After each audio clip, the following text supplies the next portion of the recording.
بقرہ عید کا چاند دیکھنے کے بعد یہ کام بالکل مت کرنا۔ کون سے کام ہیں جو بقرہ عید کے چاند سے پہلے پہلے کیے جاتے ہیں اور 10 تاریخ تک نہیں کیے جاتے؟ سماعت کریں۔ عن ام سلمہ ان النبی صلی اللہ تعالی علیہ وسلم قال اذا رأيتم هلال ذي الحجة واراد احدكم ان يضحي فليمسك عن شعره واظفاره او كما قال صلی اللہ تعالی علیہ وسلم۔ حضرت ام سلمہ رضی اللہ تعالی عنہا سے حدیث پاک مروی ہے، وہ فرماتی ہیں کہ اللہ کے رسول دان غیوب حضور احمد مجتبی محمد مصطفیٰ صلی اللہ تعالی علیہ وسلم نے ارشاد فرمایا کہ جب تم بقرہ عید کا چاند دیکھو، جب تم بقرہ عید کا چاند دیکھو اور اے لوگو تم میں کا کوئی قربانی کرنا چاہے، کیا فرمایا کریں کہ جب تم بقرہ عید کا چاند دیکھو اور تم میں کا کوئی قربانی کرنا چاہے تو اس کو چاہیے کہ بال نہ منڈائے اور بال نہ ترشوائے، ناخون نہ کٹوائے، ان باتوں سے رکا رہے۔ کیا ہے؟ آقا نے فرمایا کہ جب تم قربانی کرنا چاہو تو قربانی والے کو چاہیے کہ بال منڈانے، بال ترشوانے اور ناخون کاٹنے کٹوانے سے باز رہے، رکا رہے۔ تو آج چاند کی 28 تاریخ ہے، ذی القعدہ کی 28 تاریخ ہے۔ چاند یا تو 29 میں دکھ جائے گا، کل یا پرسوں دکھ جائے گا۔ اس لیے ہم آپ لوگوں سے اپیل کرتے ہیں، جو قربانی کرنے والے ہیں ان سے ہم گزارش کرتے ہیں کہ برائے مہربانی جلد سے جلد اپنے بال، ناخون، مونچھیں جو بھی کٹوانے کی ہیں کٹوا سکتے ہیں۔ اس کے بعد جب چاند نظر آ جائے گا تو ان چیزوں سے باز رہنا، عید نماز تک باز رہنا، ان چیزوں سے بچے رہنا، کیونکہ آقا نے حکم فرمایا کہ جب تم عید کا چاند دیکھو، بقرہ عید کا، اور تم میں سے کوئی قربانی کرنا چاہے تو اس کو چاہیے کہ وہ بال کٹوانے سے یا بال منڈانے سے رکا رہے، ناخون کاٹنے کٹوانے سے رکا رہے۔ لہذا ناخون وغیرہ، بال وغیرہ، چاہے وہ مونچھوں کے بال ہوں چاہے سر کے بال ہوں، ان کو کاٹنے کٹوانے سے بالکل باز رہے۔ اب آپ کہو گے یہ فرض نہیں، واجب نہیں، تو ہم کب کہہ رہے ہیں لوگوں؟ ہم آپ کو بتانا چاہتے ہیں کہ ہم نے فرض کہا، آقا نے بھی فرض کہا، نہیں، بلکہ یہ ایک ثواب کا کام ہے، اور ہم یہ چاہتے ہیں کہ ہمیں ثواب حاصل ہو، نیکیاں حاصل ہوں۔ اس لیے ہم نیکیوں کی تلاش میں رہتے ہیں اور خود بھی نیکیاں کرنا چاہتے ہیں اور دوسروں تک بھی نیکیوں کا پیغام پہنچانا چاہتے ہیں۔ اس لیے ہم نے فرض کیا، واجب ہونے کی بات نہیں کی، بلکہ آقا کے فرمان کو آپ کے سامنے رکھا، آپ کے سامنے پڑھ کر سنایا۔ اس لیے چاند کل ہو جائے گا یا پرسوں چاند ہو جائے گا کل، کیونکہ 29 تاریخ ہے، پیر کے روز منگل کے دن 30 تاریخ ہوگی یا پھر پہلی تاریخ ہوگی، لہذا صرف اور صرف ایک دن ہے۔ اس لیے آپ حضرات سے ہماری گزارش، ہماری اپیل ہے کہ جلد سے جلد بال کٹوانے، ناخون اور مونچھیں وغیرہ ترشوانے سے فوراً جو ہے فارغ ہو جائیے، ان کاموں سے فارغ ہو جائیے۔ سامعین و ناظرین حضرات، اب قربانی کا مسئلہ ہے تو سن لیجئے کہ مالک نصاب کون ہے، کس پر قربانی واجب ہے۔ جناب سماعت کیجئے، صاحب نصاب وہ شخص ہے جو 52.5 تولے چاندی یا 7.5 تولے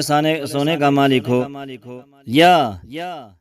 ان دونوں میں سے کسی ایک کی قیمت کا سامان تجارت یا غیر تجارت کا مالک ہو، اور مملوکہ چیزیں جن کا مالک ہے وہ حاجت اصلیہ سے علاوہ ہوں، حاجت اصلیہ سے زائد ہوں، تو وہ شخص مالک نصاب کہلائے گا۔ اور آپ جانتے ہیں کچھ لوگ یہ کرتے ہیں کہ مالک نصاب تو ہیں لیکن ان کے پاس پیسہ نہیں ہوتا۔ تو سامعین و ناظرین حضرات،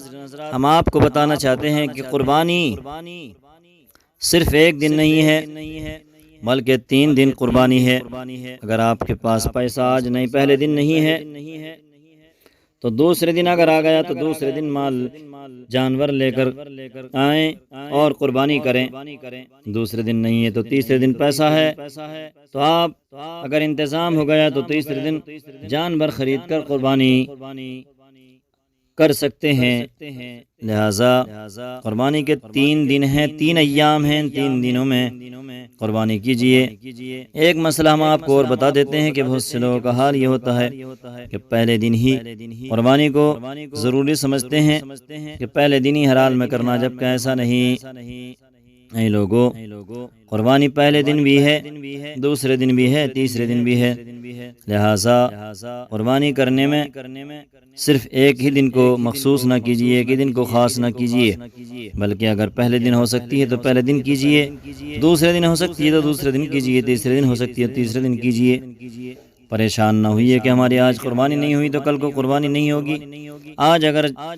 جانور ذبح نہیں ہوا تو کل کو ثواب میں کمی آ جائے گی۔ نہیں، ایسا نہیں ہے۔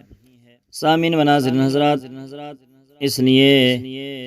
3 دنوں میں سے جو دن بھی آسانی ہو اس دن قربانی کیجئے۔ پیارے آقا علیہ الصلوۃ والسلام کے پیارے دیوانوں، کچھ لوگوں کا حال یہ ہوتا ہے کہ مالک نصاب ہیں لیکن قربانی جانے والے اپنے دادا کے نام سے کرتے ہیں، دادی کے نام سے کرتے ہیں، اپنا حصہ چھوڑ دیتے ہیں، اپنا واجب چھوڑ دیتے ہیں، اور اس طرح سے کرتے ہیں کہ ہم نے 1 سال تو قربانی کر دی، لیکن جبکہ یہ بالکل شریعت کے خلاف ہے۔ جو مالک نصاب اپنے نام سے ایک بار قربانی کر چکا ہے اور سامعین و ناظرین حضرات وہ دوسرے سال بھی مالک نصاب ہے تو پھر دوسرے سال اس پر اپنے نام سے قربانی واجب ہے، اور یہی حکم ہر سال کا ہے کہ اگر وہ ہر سال مالک نصاب ہے تو ہر سال قربانی کرے۔ ایسا نہیں ہے کہ ایک بار کر لی تو اس سے یہ حکم جاتا رہا اور اس کا واجب ختم ہو گیا۔ لہذا اس جہالت کو ختم کیجئے اور حدیث کے اعتبار سے، قرآن کے اعتبار سے عمل کیجئے۔ اے لوگو، سنو، قربانی کے ایام میں جانور جو خریدا جائے وہ صحیح ہو، توانا ہو، تندرست ہو، اس میں کوئی کجی اور کمی نہ ہو، تاکہ اس کی قربانی کرنے میں کوئی کراہیت پیدا نہ ہو سکے، اتنا کمزور نہ ہو کہ گھر تک صحیح سے چل بھی نہ سکے وہ جانور۔ اس لیے اے لوگو، ابھی صحیح کوشش کرو کہ جانور تلاش کیا جائے قربانی کا اور اس کو دیکھ بھال کر خریدا جائے اور ہر طور پر اس کا خیال رکھا جائے، اس کی دیکھ بھال کی جائے اور اس کو پورے طور پر، اگر آپ نے جانور خرید لیا ہے تو اس کو چارہ دے کر جو بھی چیز وہ کھاتا ہے اس کو کھلائی جائے اور ہر طرح سے اس کا پیٹ بھروایا جائے، اس کی مہمان نوازی کی جائے، اس کی ضیافت کی جائے، پورے طور پر اسے کھلا کے توانا کیا جائے، تندرست کیا جائے، اس کو ہلایا جائے، اس سے محبت کی جائے۔ اے لوگو، سنو، چاند دیکھنا بالکل قریب ہے، چاند کا دیکھنا آج 28 تاریخ ہے، اس لیے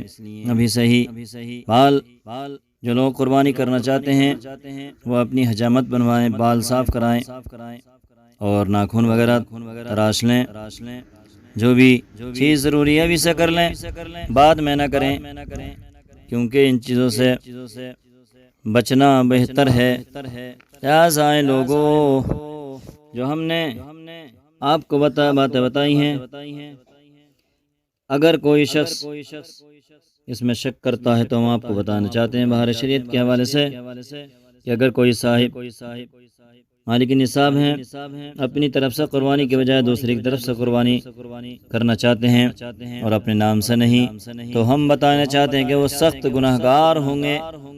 کیونکہ مالک نصاب تو آپ ہیں، اس لیے آپ پر قربانی کرنا ضروری ہے۔ ہاں، اگر آپ کو شوق ہے کہ اپنے مرحومین کے نام سے، جانے والے کے نام سے، زندہ کے نام سے، دوسرے کے نام سے کرنا چاہیں تو ان کے لیے آپ دوسرا حصہ ڈالیں، دوسری طرح سے ان کے لیے قربانی کا انتظام کریں دوسرا حصہ ڈال کر، تاکہ آپ کے ذمے جو ضروری ہے وہ ختم نہ ہو اور آپ سخت گناہ گار نہ ہوں۔ لہٰذا اپنی طرف سے بھی کیجئے، اور اپنے مرحومین کی طرف سے کرنا چاہتے ہیں تو اس کے لیے ایک دوسری قربانی کا انتظام کریں۔ اے لوگو، یہ مسائل شرعیہ ہیں، ان کو خود بھی جانیں اور دوسروں تک ان کو عام کریں، دوسروں تک پہنچانے کی کوشش کریں۔ مسائل شرعیہ سے ہر حال میں منہ نہ موڑیں، روگردانی نہ کریں، بلکہ جیسے مسائل شرعیہ ہیں ان کو ویسے ہی جاننے کی کوشش کریں۔ اپنی مرضی سے کوئی بھی کام نہ کریں۔ شریعت نے یہ حکم دیا ہے کہ جو مالک نصاب ہے وہ ہر سال قربانی کرے گا، اگر نہیں کرے گا تو سخت سے سخت گناہ گار ہوگا۔ لہٰذا جو لوگ یہ کرتے ہیں کہ ایک سال قربانی کر لے اور بقیہ معاملہ ختم ہو گیا، وہ بالکل غلط کرتے ہیں۔ اور کچھ لوگوں کا حال یہ ہے کہ ایک گھر میں 5 لوگ 8 لوگ مالک نصاب ہیں، سب کے سب قربانی کے لائق ہیں، مالک نصاب ہیں، اللہ نے ان کو مال دیا ہے، پیسہ ان کے پاس موجود ہے، سونا موجود ہے، کمائیوں کے پیسے ان کے پاس جمع ہیں، لیکن پھر بھی ایک نے قربانی کر لی اور سب نے اسی پر اکتفا کر لیا، سمجھتے یہ ہیں کہ کافی ہو گئی۔ یہ بالکل غلط ہے، شریعت کے خلاف ہے۔ اس لیے اے لوگو، اگر اللہ نے تمہیں مال دیا ہے، تمہارے پاس سونا ہے، چاندی ہے، یا پھر پیسہ ہے، یا پھر مال تجارت ہے، یا سامان ہے کسی طرح کا، تو آپ مالک نصاب ہو گئے۔ ہیلا بہانہ نہیں چلے گا، میرے بھائی نے کر لی، بڑے بھائی نے کر لی تو میں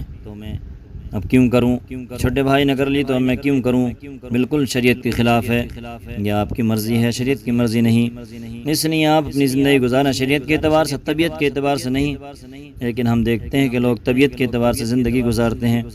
اور طبیعت کے اعتبار سے چلنے کے بعد کہتے ہیں کہ یہی تو شریعت ہے۔ استغفر اللہ، اللہ تعالیٰ ایسے لوگوں سے بچائے جو طبیعت کو شریعت کہتے ہیں۔ لہٰذا اگر 5 ہیں تو 5 مالک نصاب ہے تو ان پر قربانی ہے، 6 ہیں گھر کے اندر تو ان پر قربانی ہے، اور صرف مرد ہی نہیں، اگر مالک و نصاب عورتیں بھی ہیں تو ان پر بھی قربانی ضروری ہے۔ جو عورتیں مالک نصاب ہیں ان پر بھی قربانی ضروری ہے، اگر وہ نہیں کریں گی تو گناہ گار رہیں گی۔ جیسے مردوں پر قربانی ضروری ہے ویسے ہی عورتوں پر بھی قربانی ضروری ہے۔ اس لیے ہم مردوں سے بھی کہنا چاہتے ہیں اور خواتین سے بھی کہنا چاہتے ہیں کہ وہ مرد اپنی طرف سے قربانی کریں اور اپنی عورتیں جو ان کی مالک نصاب ہیں ان کی طرف سے بھی قربانی کریں، اور گناہ سے خود بھی بچیں، اپنی عورتوں کو بھی بچائیں، اپنے بچوں کو بھی بچائیں۔ لہٰذا اتنا بڑا خرچہ نہیں ہے کہ سارا پیسہ اسی قربانی میں ختم ہو جائے گا، نہیں، بلکہ آپ لاکھوں کماتے ہیں، ہزاروں کماتے ہیں، ہزاروں کمانے والے کے لیے کوئی اتنا بڑا مسئلہ نہیں، لاکھوں کمانے والے کے لیے کوئی اتنا بڑا مسئلہ نہیں۔ اس لیے بہت سے لوگ یہ کہتے ہیں ڈنڈ ہے، نہیں، وہ شریعت کو جھٹلاتے ہیں۔ جو ڈنڈ کہتے ہیں، جو شریعت کو جھٹلاتے ہیں، جو اس کو جو ہے اپنے اوپر تاوان سمجھتے ہیں، اس کو اپنے اوپر بوجھ سمجھتے ہیں، وہ شریعت کے مخالف ہیں، قرآن کے مخالف ہیں، حدیث کے مخالف ہیں، علماء کے مخالف ہیں، مفتی۔ اس لیے ہزاروں روپے مہینے میں کمانے والے، لاکھوں روپے کمانے والے کسی حال میں بہانہ نہ بنائیں، کیونکہ اللہ نے تمہیں مالک نصاب بنایا ہے۔ اب تمہارے اوپر تمہارے جو بچے مال کماتے ہیں، ان کے پاس سونا چاندی ہے یا پیسے ہیں، وہ بھی مالک نصاب ہے تو ان پر بھی قربانی ہے۔ تمہاری بیویاں اگر مالک نصاب ہیں تو ان پر بھی قربانی ہے، تمہاری بچیاں اگر مالک نصاب ہیں تو ان پر بھی قربانی ہے۔ اس لیے کسی بھی اعتبار سے آپ ہیلا بہانہ کریں گے تو سخت گناہ گار رہیں گے۔ اس لیے فوراً اس جہالت کو ختم کرنے کی کوشش کیجیے، خود بھی اور دوسروں تک بھی اس پیغام کو پہنچا کر جہالت کو ختم کرائیے، تاکہ اللہ تعالی ہر عمل کو اپنی پاک بارگاہ میں قبول فرما لے۔ مولا کی بارگاہ میں دعا کہ پروردگار عالم ہمیں شریعت کی سمجھ عطا فرمائے، اسلام کی شریعت سمجھ عطا فرمائے، دین کی سمجھ عطا فرمائے، برائیوں سے محفوظ و مامون فرمائے۔